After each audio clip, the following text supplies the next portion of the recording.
Hello বন্ধুরা, আজকে তোমাদের সাথে শেয়ার করব ধনেপাতার চাটনি রেসিপি।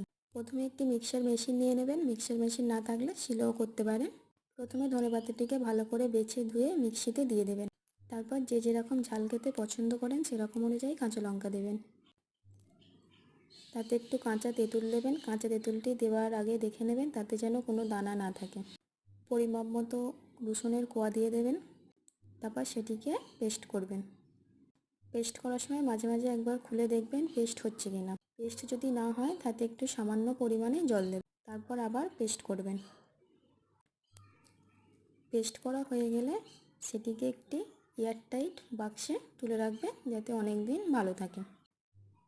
তারপর সেটিকে এয়ারটাইট বাক্সে রাখার পরে তাতে সামান্য পরিমাণে নুন আর একটু উপর থেকে তেল ছড়িয়ে নেবেন। ব্যাস রেডি আমাদের ধনেপাতার চাটনি।